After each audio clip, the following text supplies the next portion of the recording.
Hey guys, welcome back. So, kind of forgot to record. We just got the steering rack put back in. So, well, can't show that part. So I'll tell you what I did here. Before I took this apart, I just took a white paint pen. You can see some of the paint there. I just touched it. But I put a mark on the threads where the tie rod was originally at before I took it apart. That way I could put it back where it was. I actually have a short clip I can show you that. But anyway, that allowed me to put the tie rods back roughly where they were before. So the alignment will be close. I'm getting it aligned anyway, but at least it won't be off too much.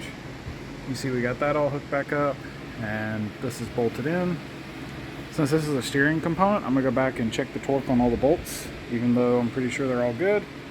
But for safety, they're all getting checked a second time. Anyway, yeah. Manual steering conversion is now complete. We'll see if we like it. One thing I did do, I'll go ahead and mention this. I had mentioned that there was what I thought was excessive load on the rack, and I went back and remeasured it, and I actually came up with a peak of about 20 inch-pounds. If you find just the right spot, the absolute worst was 20 inch-pounds, and it did seem excessive.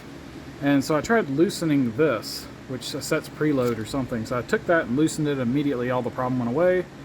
And there's this little piston that goes in here that pushes on it, and I tried flipping it around, and one way it did seem to have a little bit less drag than the other, so I left it in that position, and I actually torqued this less than spec.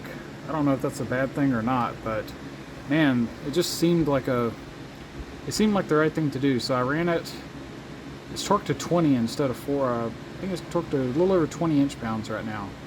Yeah, I think that, well, I don't actually know what the spec is. I just saw a YouTube video that said 48. Anyway, we torqued it to 20, and it's definitely easier to turn. I didn't measure it this time, but it's probably like 3 or 5 or something. It's much reduced. So we're gonna try this. So anyway, boom, manual rack conversion. I gotta say, I have no idea if I'm gonna like it from a steering perspective, but it sure does clean everything up. That takes up way less space. What they need to do is make an AC conversion that takes up, very little space and still cools the car better than stock, because everyone says that the manual rack is better than stock. So someone needs to figure that out. Anyway, I can give you another one. So we were going to put the AC compressor on. In hindsight, now that we weren't able to do that, and so I had to do the steering now, and it turns out that's probably better, having access to this spot. But we haven't figured out our belt situation yet. I ordered 3 different belts yesterday that were all different lengths, hoping that one of them would work, and I was wrong. All the belts I purchased were too short. So we got 2 more belts ordered. They'll be here tomorrow, and we're going to try those. And frankly, I'm kind of pessimistic if that's going to work. One of them is only barely slightly longer, and I don't expect it's going to work. And then the next one, we'll see, but it may be too big. But that's what they were able to order, so we got it on the way. We'll test that out tomorrow to see if we can get our AC belt installed. Just to be clear, what we're trying to do is basically just friction install that belt without a tensioner. So kind of a pain to install, and we'll see if it works. There actually are some OEM vehicles that do that. This Ford over here is an example where you just force the AC belt on. There's no tensioner. Kind of weird. So anyway, kind of where we're at on this stuff. Looking forward to driving it to see how this rack performs. Well guys, we just took this around the parking lot with the manual steering rack. So the steering's pretty heavy, which we kind of expected. It's not as bad as I remember it being in the past. So I never got up to more than maybe 25 miles an hour, and it's pretty heavy. What I notice is it's really hard to steer, but then as soon as you want to come back straight, it's effortless to come back straight. And that seems to point to the caster being high. Now, like I said, I think it's at like 7 or 8 degrees of caster. So hopefully once we get the caster fixed, that'll improve it. I gotta say though, holy crap, it feels very direct after welding the pinion and depowering it correctly. That part, I can totally see why people like this. It does feel like a different car. So I'm gonna give this a thumbs up and hope that the alignment reduces the steering effort. But so far, I'm happy with it. So, good news. So this doesn't really fit. You can see there's a big gap. This is loose. But I just wanted to mock this up. This is kind of close. We might be able to use this filter. This is a 3.5 inch ID, 4 inch OD piece of silicone. It fits on the turbo pretty good. And 4 inch OD fits into the air filter pretty good. So it looks like I can buy I need a piece of metal 3.5-inch tubing, and I need a piece of probably a 3.5 ID 4-inch OD piece of silicone with what looks to be about a 45-degree bend, more or less. And if I had that, so this one looks like it's the right piece, but let me show you. The reason this is loose, this actually is a bend that changes radiuses, so it's a lot smaller here than it is on the other side, and that's why it's loose. So anyway, we may be able to put something together easily. So we're going to try ordering a new silicone bend, see if we can make that work. Because if so, that's still sucking in hot air, but at least I got a big air filter. Then we can build some ducting later. Okay, here's a quick update. So we got our list put together. You can see we've got a lot of this stuff's done. A lot of this is, some of this is speccing and buying parts, things like that.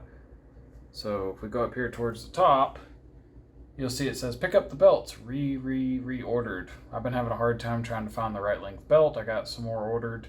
They come in tomorrow. We're going to try those, but we're having a tough time finding the right belt for the AC. Hopefully we'll have that soon. Once it gets here, we'll try getting the compressor on there. For the air filter, we did buy some parts today, so we're hoping...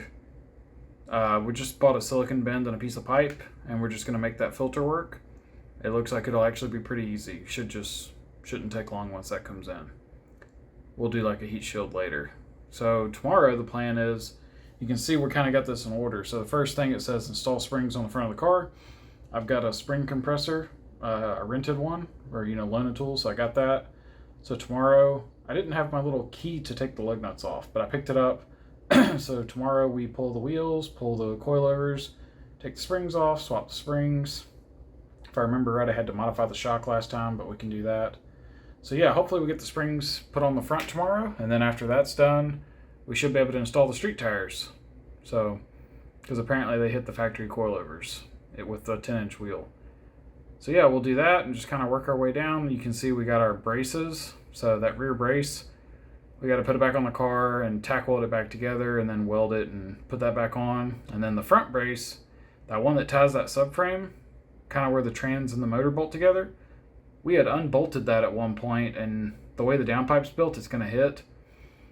I can't even remember how much work that's going to be. I hope it's not too bad, but I really don't remember. I remember taking it apart, take it off the car, built the downpipe, and then realized it wasn't going to work. So we got to look into that.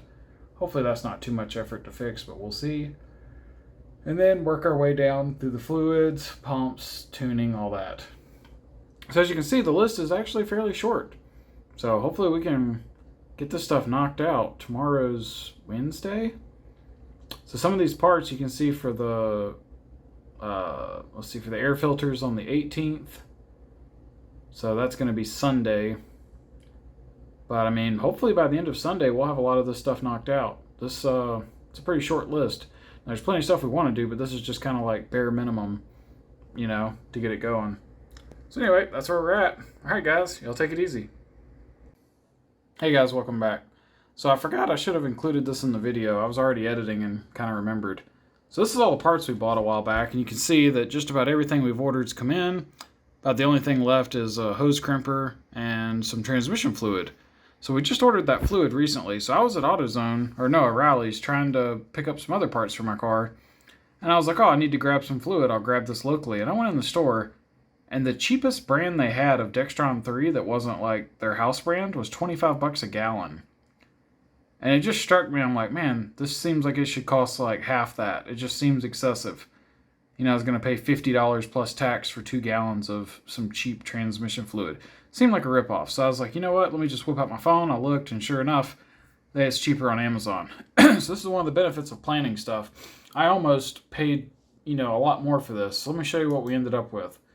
We bought this off Amazon, $14 a gallon. So we saved $22 just by a little bit of forethought. So this is always a good idea.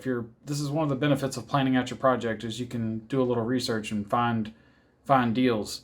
Now the downside is I have to wait for this to come in. It's not going to be here till Friday. So that seems like it could be an issue, but here's the thing. We go back to my to-do list, and if you look, transmission fluid, that's further down. We've got stuff to do between now and then.